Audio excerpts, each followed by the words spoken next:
Hello po, water sign, Cancer, Pisces, and Scorpio. Kumusta po kayong lahat? Okay, so water sign, maraming salamat po sa walang sawang pagsubaybay sa ating mga reading. And kung ikaw ay bago pa lang sa ating channel, mag-subscribe na po kayo. And i-click mo na rin yung ating notification bell para lagi kang updated sa ating mga bagong upload. Tingnan natin water sign, gabay, kapalaran mo. Okay. Water sign, gabay, kapalaran. Tatag muna natin guys yung card mo. Meron tayong okay, 9 of Swords.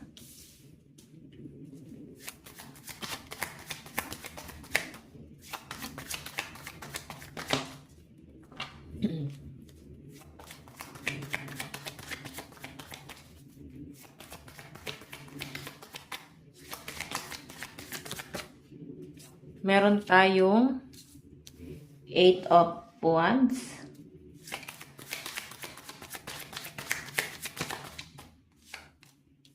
Ace of Cups.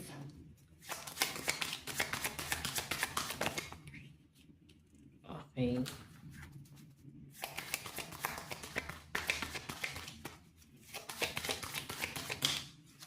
The Star.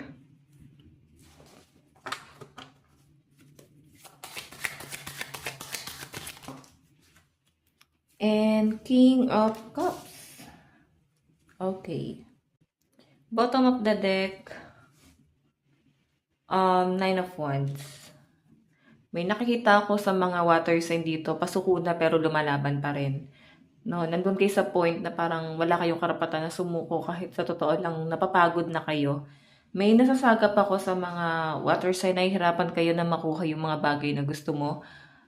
Parang kahit sabihin natin na nagiging practical ka naman, parang feeling mo, ang daming struggle, okay? Pero kung makita nyo guys, ang ganda ng card mo, tuloy-tuloy na dito eh. May mga bagay na ipaglalaban ka rito. So I think parang bigla kang bubuelta, no? Parang bigla kang babawi. And kung makita mo, ito kanina naka-reverse nung nakuha natin. Ito yung pinagdadaanan mo noon.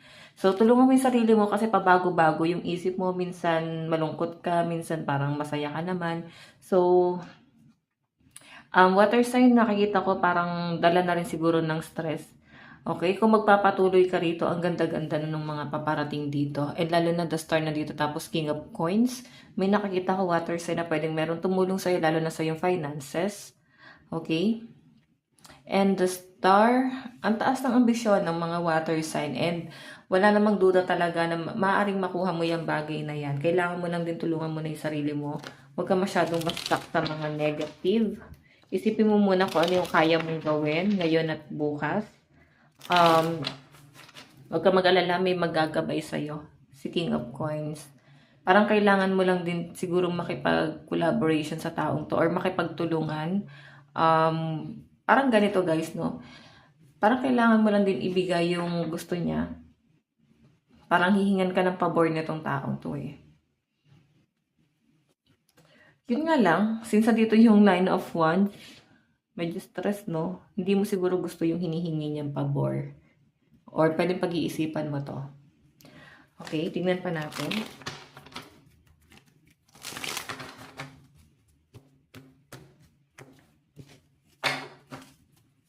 Ano itong 9 of Swords? Oops. 3 of Swords. So, may nakikita ko guys, maaaring matagal kayo na broken hearted, then parang feeling ko naman nakaka-recover na kayo. Nandun sa point na nasa isip mo na lang to, pero naka-recover ka na dito. Tanggap mo na. Malaya ka na. Yan yung nasasagap ko sa inyo. Napalaya mo na yung sarili mo dito sa bagay na to. So, napakaganda naman ang nakikita ko dito. Water sign. Okay, since naka-reverse nga to, sige reverse nga natin. Kasi noong una parang hirap ka pa rin tanggapin yung sitwasyon eh. Bakit ka umabot sa sitwasyon na yan? Parang ganun yung nasasagap ko. Pero ngayon kasi guys, malinaw na sa inyo kung ano din talaga yung gusto mo. And kung hindi nangyari to, parang hindi mabubuo yung mga plano mo. Okay? So parang ginising ka lang ni universe. Parang, uy, gumising ka na.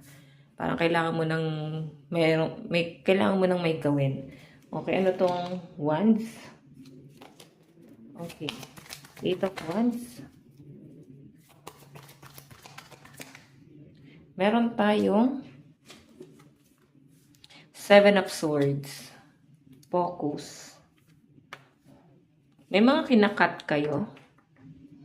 Nakikita ko yung pagiging nyo ngayon, secretive. Okay, mas gusto mo yung tahimik, payapa, private life. So, may mga bagay na parang, may mga water sign dito na ayaw mo na masyadong parang ipapubliko pa or ipagsigawan pa kung anumang meron ka. So, ganun po yung nasasagap ko dyan. Okay, so mas private ang buhay ng mga ngayon. Tignan mo, umiiwas ka lagi sa mga gulo. Mas maganda naman yun, guys. Ayaw mo masyado na-involve, no? Sa mga ganyang sitwasyon. Okay, ano tong Ace of Cups? Ace of Cups.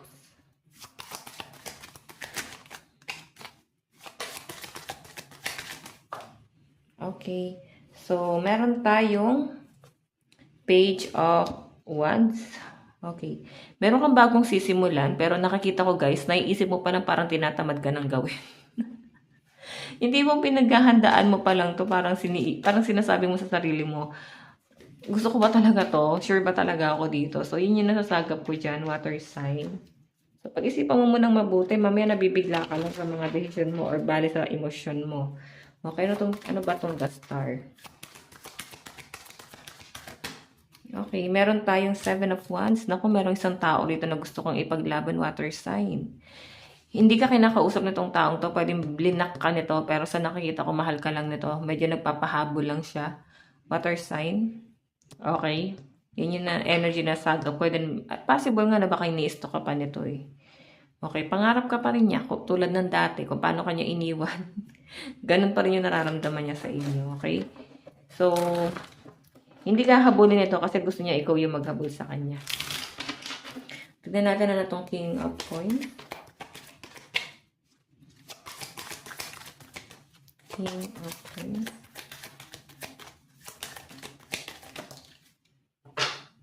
Meron tayong Three of Cups. Okay. So, celebration yung nasasagap ko dito. Pwedeng may paparating na okasyon. Merong isa-celebrate. May good news na paparating. So, ayan. Ihanda mo yung sarili mo kasi merong abundance na paparating sa inyo, okay? So, guys, possible na ang kadil mo ay fire sign. Aries, Leo, Sagittarius, Cancer, Pisces, Scorpio, Capricorn, Taurus, Virgo. Advice. I clear my energy field. Ayan. So, mag-cleanse ka daw sa paligid mo, no, para maitaboy mo yung mga negative energy na pwedeng na-absorb mo at hanggang ngayon, nakadikit pa rin sa'yo. Okay? So, water sign, ito lang po ang inyong reading. Maraming salamat po. Bye-bye.